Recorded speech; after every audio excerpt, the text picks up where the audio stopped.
Welcome students. So in this video we're gonna discuss about the disorders of the sexual development. Disorders को समझने के लिए सबसे पहले आप लोग को नॉर्मल फिजियोलॉजी आनी चाहिए.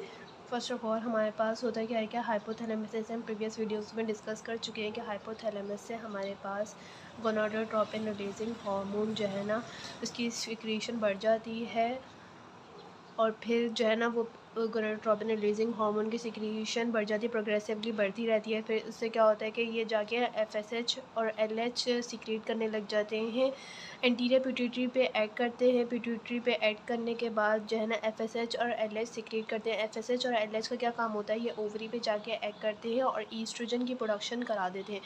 अब ये ईस्ट्रोजन का बेसिकली क्या काम होता है, हमने कहा था ये हमारे पास 3 चीज़ें करा रहा होता है. एडिनार्की करा रहा होता है, थिनार्की करा रहा होता है और मेनार्की करा रहा होता है. ये बात हम लोग पहले डिस्कस कर चुके हैं. ठीक है. इन केस ऑफ फीमेल में एफएसएच और एलएच रिलीज़ कराएगा और इन केस ऑफ मेल में ये हमारे पास टेस्टोस्टेरोन सिक्रीट करवाएगा. ठीक है.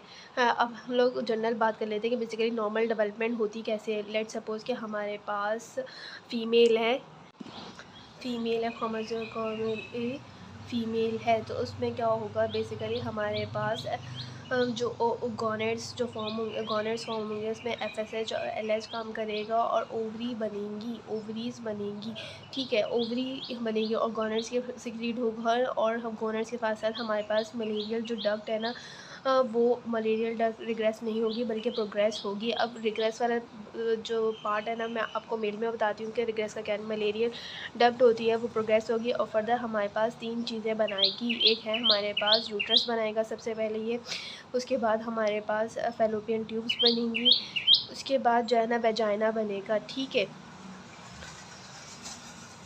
तीनों चीज़ें जो है ना हमारे पास एक्सटर्नल फीमेल के पार्ट है और इन सब से मलेरियन डक्ट से हमारे पास ये तीनों चीज़ें बनेंगी. ठीक है. अगर हम लोग बात करें कि हमारे पास एक क्रोमोसोमली मेल है तो उसमें बेसिकली हमारे पास क्या होगा, गोनेड्स बनेंगे. गोनेड्स हमारे पास पता है क्या होती हैं, टेस्टीज़ होती हैं. टेस्टीज़ बनेंगी. टेस्टीज़ हमारे पास बनेंगी और गोनेड्स के अलावा टेस्टीज़ हमारे पास क्या सिक्रेट करता है, एक हार्मोन सिक्रेट करता है, इसको कहते हैं हम टेस्टोस्टेरॉन. बेसिकली ये in the presence of 5 alpha reductase convert हो जाता है DHT में, डाई हाइड्रोटेस्टोस्टेरॉन में. ये फर्दर हमारे पास रिसेप्टर इन रिसेप्टर्स पे जाके एक्ट करता है और फिर इनकी विरलाइजेशन होती है और एक्सटर्नल जेनेटेलिया फॉर्म होते हैं. ठीक है. Male external genitalia. यहाँ से हमारे पास गोनेड्स के अलावा एंटी मलेरियल हार्मोन भी सिक्रीट होता है. एंटी मलेरियल हार्मोन, ये हार्मोन बेसिकली क्या करता है, मलेरियल डक्ट को रिग्रेस करता है.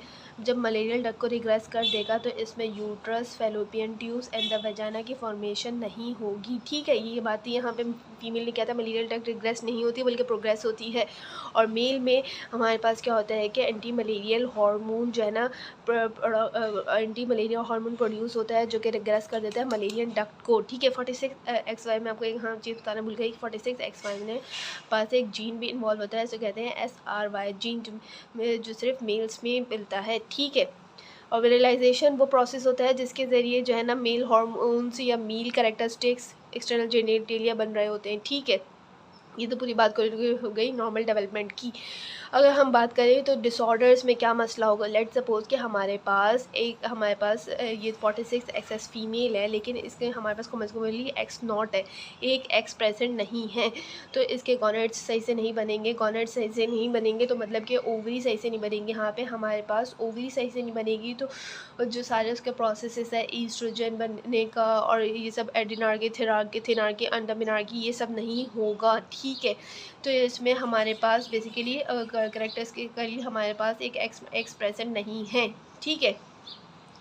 एक्स प्रेजेंट नहीं है तो इसमें हमारे पास ओवरी नहीं बनेगी. इसको फर्दर डिटेल हम लोग नेक्स्ट वीडियोस में करेंगे और इसको हम लोग कहते हैं टर्नर सिंड्रोम. ठीक है. इसमें एक एक्स जो है ना प्रेजेंट नहीं होता और मेनली फीमेल्स में ही होता है. ठीक है.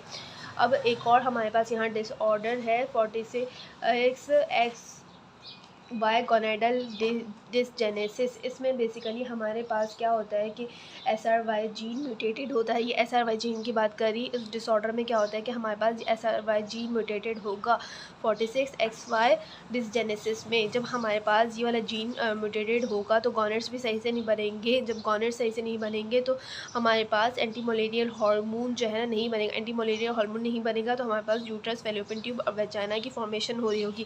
क्रोमोसोमिकली तो ये पर्सन जो है ना मेल होगा, लेकिन जो इसके एक्सटर्नल जेनिटेलिया होंगे ना उनमें जो इंटरनल गॉनेट्स होंगे उसमें हमारे यूट्रस, फैलोपियन ट्यूब और वेजाइना बन रहा होगा। इसलिए हम लोग को इसको कहते हैं 46XY डिसजेनेसिस। ठीक है, यहाँ पे हमारे पास एक और होता है 5 अल्फा। कुछ पेशेंट में क्या होता है कि ये म्यूटेटेड तो नहीं, ये सब ठीक है, लेकिन उनके पास 5 अल्फा रिडक्टेज जो है ना डेफिशिएंसी है, जिसकी वजह से टेस्टोस्टेरॉन DHT में कन्वर्ट नहीं हो पाएगा। DHT में कन्वर्ट नहीं हो पाएगा तो उसके रिसेप्टर पे अटैच नहीं होगा, रियलाइजेशन नहीं होगी, एक्सटर्नल जेनिटेलिया फॉर्म नहीं होंगे।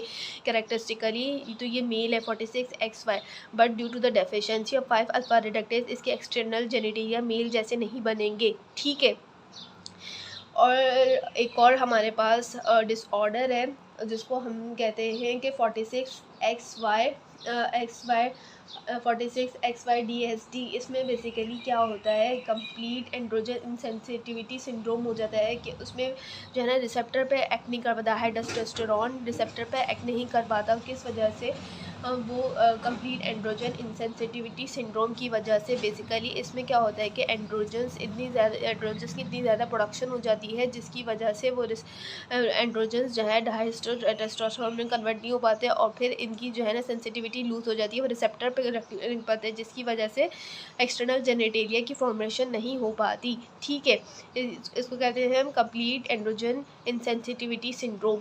ठीक है, हमने किन किन कैरेक्टरिस्टिक्स की बात कर ली, और इसके अलावा एक हमारे पास रह गया है,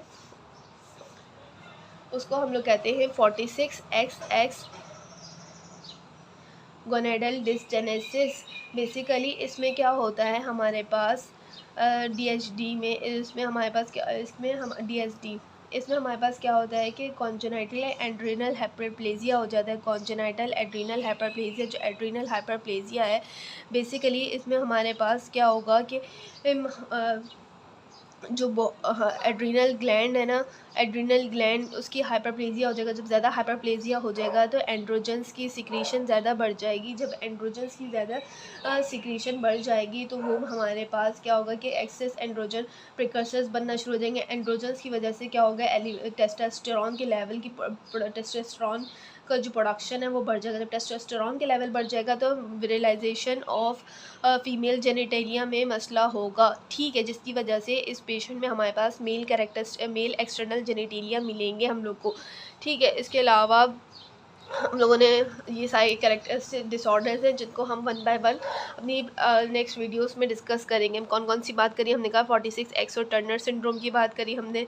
सेकेंडली हमने 46XY SRY जीन म्यूटेटेड की बात करी, इसको हम लोग डिस्कस करेंगे। इसके बाद 5 अल्फा रिडक्टेज की बात करी, इसको डिस्कस करेंगे हम लोग। फिर कंप्लीट एंड्रोजन इनसेंसिटिविटी सिंड्रोम की बात करी, इसको हम लोग डिस्कस करेंगे। और एंड हमने बात करी 46XX excess developmental sexual disorder, ये फीमेल्स में हो रहा है एड्रीनल हाइपरप्लेजिया की वजह से। इन पांचों को हम लोग डिटेल में अपनी नेक्स्ट वीडियोस में डिस्कस करेंगे।